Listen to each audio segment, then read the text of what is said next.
Welcome back to the Building Belmont podcast. If we haven't met before, my name is Keanu, friend, neighbor, citizen, and also a business owner in this community. Several years ago, over 5 years ago, my wife and I moved to this community and we fell in love with the people, what it had to offer, and the way that it really takes you in. And I wanted to, in some small way, support that effort to connect people, ultimately bringing people together. They don't have to like each other. They don't have to leave as friends, but connecting people. That was the catalyst for this platform. So if you haven't yet, we've interviewed several business owners in the community, got to capture their stories. Go back and listen to some of our episodes. But in this season, right now, leading into the November election, our local leadership landscape has the potential to change drastically, and change not necessarily being a bad thing, but there are 4 city council seats that are technically up for election, and our mayoral seat is up for election, given our former mayor, Charlie Martin, resigned his seat early due to health issues. Thank you for your service, Charlie. But with that being said, we have current city council member that is running for mayor. If they are elected to mayor, their seat has to be filled.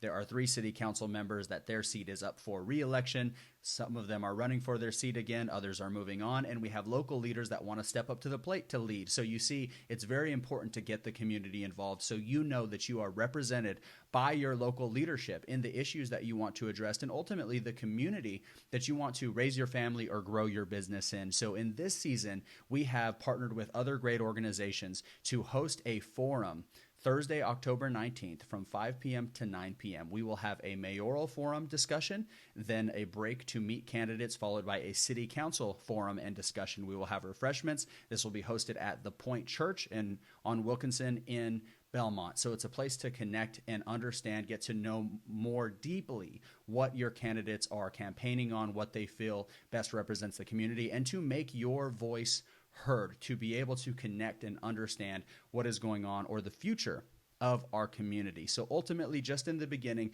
this platform was about connection. It is still about connection. After the election, we will go back to interviewing and connecting with other great business owners, capturing their stories and getting to connect you with them personally. It's very inefficient for a business owner to meet with 12,000 people to tell their story. So if you're new, please like, subscribe, follow all the things in whatever platform you're seeing this on.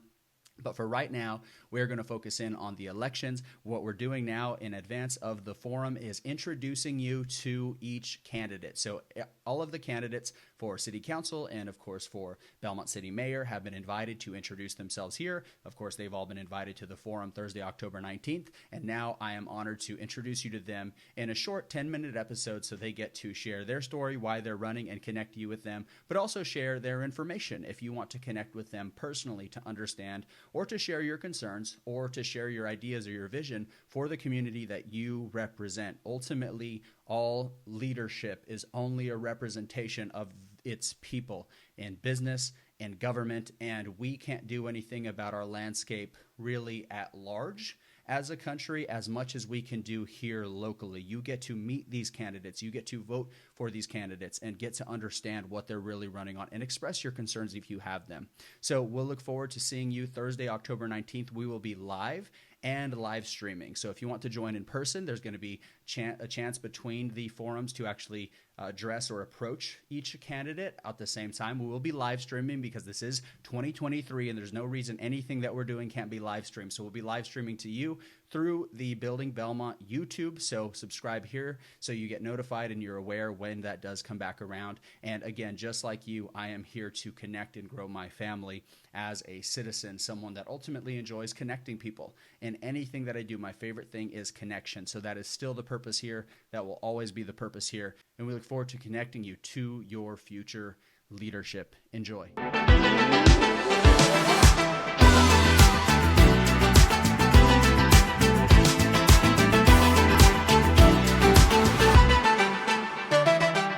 Hi, my name is Rick Jordan. I'm running for mayor of Belmont. I am currently the real estate director for Lidl, the German grocer. What that means is I do all the site selection, follow the economic growth patterns of areas, go through entitlements, permitting, infrastructure work, and all of this has a direct relation to the mayoral seat for Belmont. What led me to run for the mayor seat was after realizing we had a town that has had 4% growth year over year, but no audit for 3 straight years. That is fiscally irresponsible. That is detrimental to a town.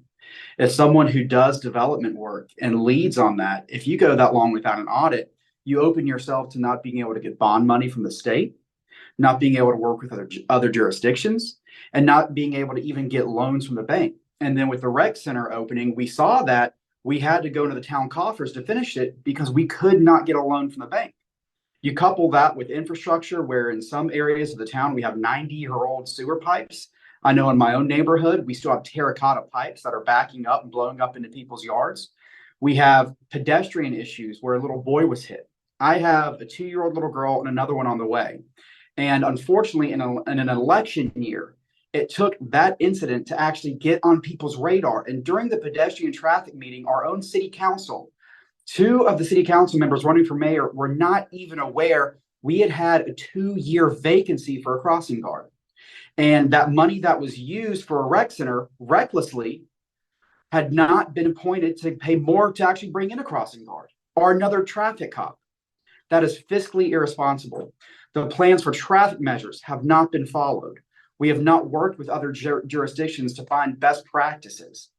All of this points to a leadership breakdown and a leadership void. And while I may not have been on city council for 10 years, 30 years, I may not have been in Belmont all of my life, I have been in leadership positions. And sometimes it takes an outsider to actually get things done, to say, guys, enough bureaucrats, enough political processes, let's actually have action.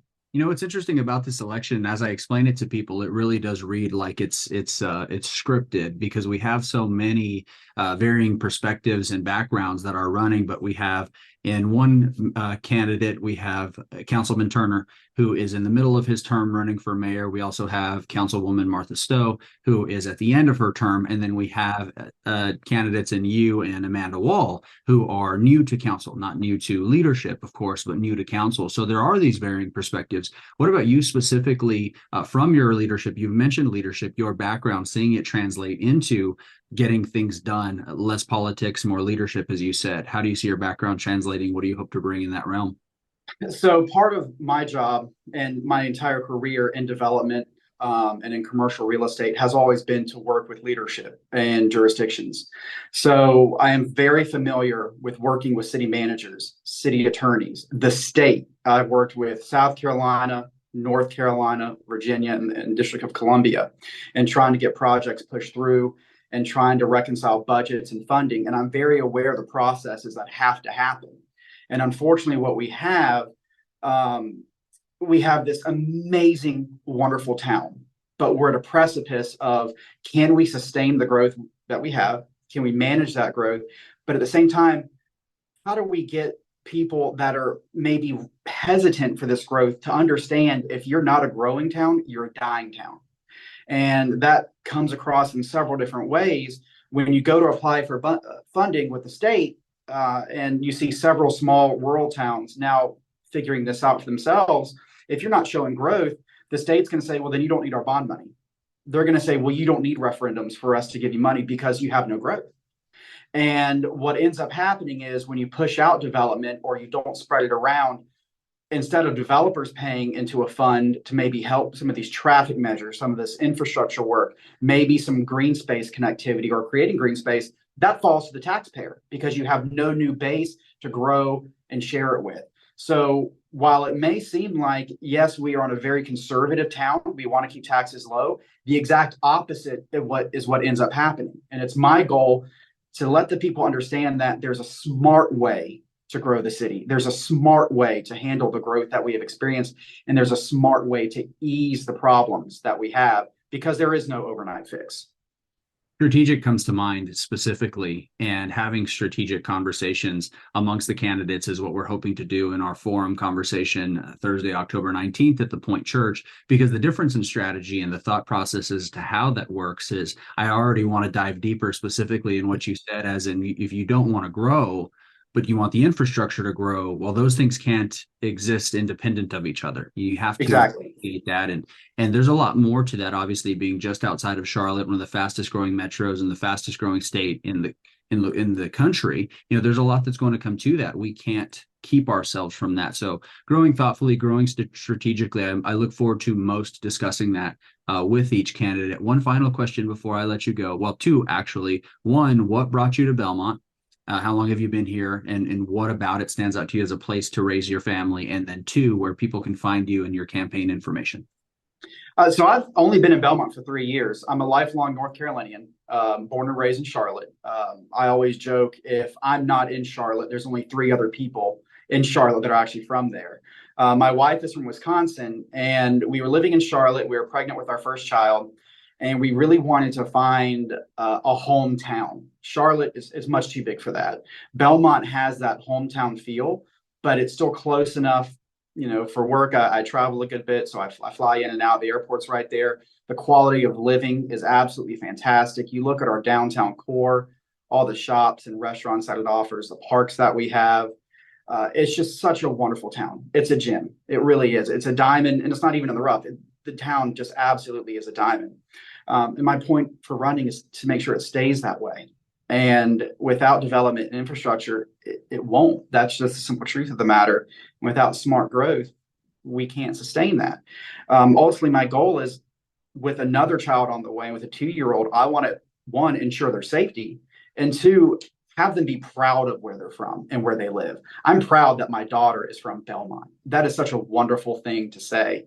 And you look at everything the town offers, it's exciting. I look forward to going home every night, driving down Main Street. I look forward to getting my hair cut over on Catawba. It's just such a wonderful place to be. For you and all the other candidates, just appreciating your leadership to step up and say, hey, I want to help that. Having differing views, beliefs, or strategies, at the end of it, it is selfless service. So I do appreciate that. Final question then, where can people find you and engage with you? So you can go to my Facebook page, Rick Jordan for Belmont, and then it is the same Instagram handle as well. Okay. Thank you so much, Rick. Thank you for introducing yourself and, of course, being a part of our forum come Thursday, October 19th. I'm really looking forward to everyone getting to connect and have these conversations, not only individually, but with other candidates. I don't call it a debate per se, but there will be opportunity for candidates to also discuss these topics with each other. I think it's important that as we challenge each other, we all grow. As a student of leadership, as a professional in leadership, we don't get better if we're not challenging our perspectives in the way that we grow. So I do appreciate with that we have a variety of experience coming to the table. So thank you for being willing to step up and lead. It's not like you don't have enough on your hands, you're but willing to lead. I really appreciate it. And thank you for being a part of this as we go into election. Oh, thank you so much. And one thing I would like to close with is, regardless of who wins, thank you so much for hosting this, because what it's going to do is, I do believe this will bring to the forefront the issues that no matter who wins, we'll have to deal with. And it will clearly separate the people that know how to do it versus don't know how to do it. And my hope is, if someone's elected that doesn't know how to do it, they will actually seek out counsel and how to accomplish these things and keep Belmont growing into the wonderful town that it already is. That's a wonderful mindset. Thank you, Rick. Thank you so much.